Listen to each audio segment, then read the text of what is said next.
একটা সুষ্ঠু অবাধ গ্রহণযোগ্য নির্বাচনের জন্য যে মিনিমাম যে সংস্কারগুলো করা দরকার সেগুলো করতে হবে। যেমন নির্বাচন ব্যবস্থা কেন্দ্রিক যে সংস্কার, অর্থাৎ নির্বাচন কমিশন, নির্বাচনের ব্যবস্থা, এটা করতে হবে। 2 নম্বর যে ল অর্ডার সিচুয়েশন, আইন শৃঙ্খলার ব্যবস্থা, এটাকে করতে হবে। 3 নম্বর যে জুডিশিয়াল রিফর্ম, এটা অবশ্যই করতে হবে। এই 3টে একেবারে মাস্ট।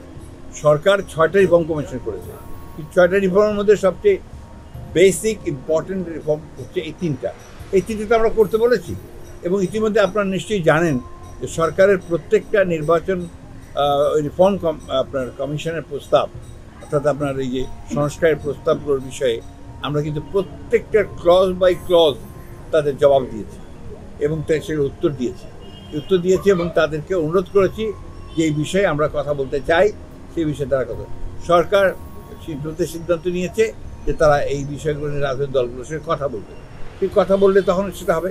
কিন্তু আমরা যে জিনিসটার উপর জোর দিচ্ছি, যে জিনিসটা বুঝতে অনেকেই অক্ষম হচ্ছে, যেমন আপনি অক্ষম হচ্ছেন। আমরা কখনোই এই কথা বলিনি, প্লিজ লিসেন, আমরা কখনোই এই কথা বলিনি যে আগে নির্বাচন তারপরে সংস্কার। এটা যদি কেউ বলে থাকে, একটা ভুল ব্যাখ্যা দেওয়া হচ্ছে, জনগণকে বিভ্রান্ত করা হচ্ছে। আমরা বলছি যে নির্বাচন সুষ্ঠু অবাধ নিরপেক্ষ নির্বাচনের জন্য ন্যূনতম যে সংস্কারগুলো করা দরকার সেটা করতে হবে। আপনারা একটা জিনিস ভুলে যাচ্ছেন কেন? সংস্কারের দাবি তো আমাদের। 2016 সালে আমরা ভিশন 2030 প্রথম আমাদের ম্যাডাম দিয়েছেন, সেই ভিশন 2030তেই কিন্তু আমরা আমাদের রাষ্ট্র ব্যবস্থার যে পরিবর্তনগুলো করা দরকার সেই কথাগুলো আমরা তখনই বলেছি।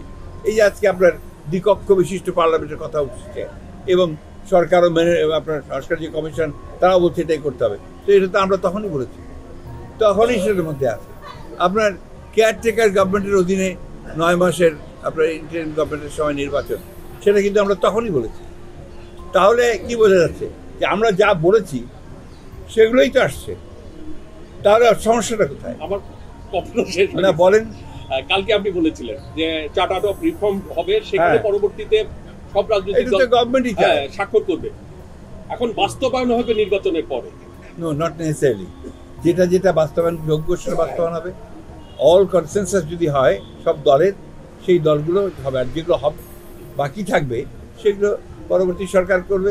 এটা তো সরকারেরই কথা, ইউনূস সাহেবেরই কথা।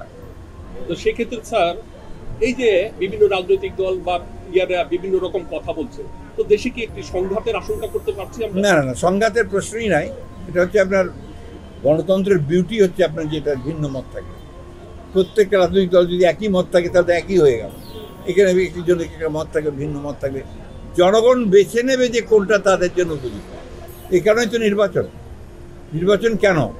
আমি আমার ম্যানিফেস্টো নিয়ে জনগণের কাছে যাব, আমি আমার আপনার যে কাজগুলো করতে চাই সেই কাজগুলো নিয়ে আমার বিভিন্ন পলিসি নিয়ে আমি জনগণের কাছে, দিস ইজ মাই পলিসি, আপনারা আমাকে ভোট দিন।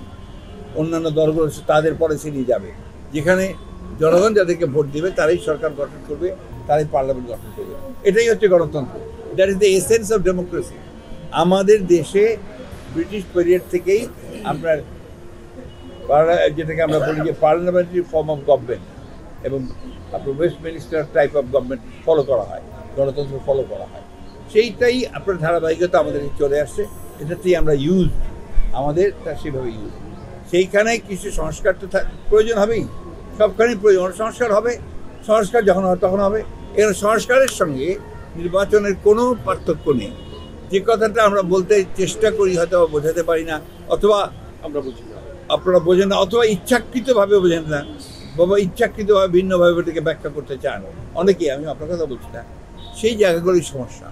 বিএনপিকে টার্গেট করে একটা জিনিস প্রচারণা করা হচ্ছে, যেটা সবচেয়ে বেশি প্রচারণা হচ্ছে, সেটা সোশ্যাল মিডিয়াতে সবচেয়ে বেশি, যে বিএনপি আগে নির্বাচন চায় তারপরে সংস্কার চায়, অথবা সংস্কার চায় না নির্বাচন চায়, হুইচ ইজ এ ব্ল্যাটান্ট লাই।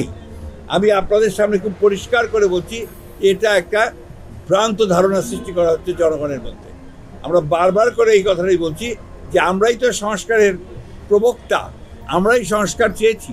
আমরা আমাদের 31 দফা যেটা দিয়েছি, একটা দেখবেন না গভর্নমেন্টের যে সংস্কার প্রস্তাব আছে তার সঙ্গে কোনো অমিল আছে। হ্যাঁ, কতগুলো বিষয় আছে সংবিধানের সংস্কারের ব্যাপারে, সেখানে আমরা সুস্পষ্টভাবে আমাদের মতামত আমরা দিয়েছি।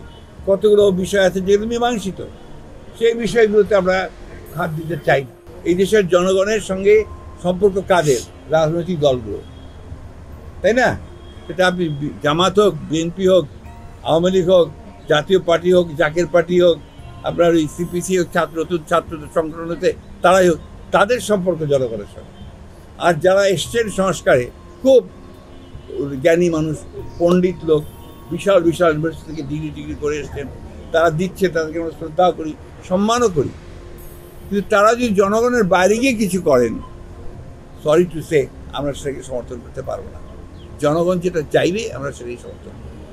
আর রাজনৈতিক দল তো আপনার আকাশ থেকে উড়ে আসে না, এই দেশের জনগণকে নিয়ে রাজনৈতিক দল তৈরি হয়।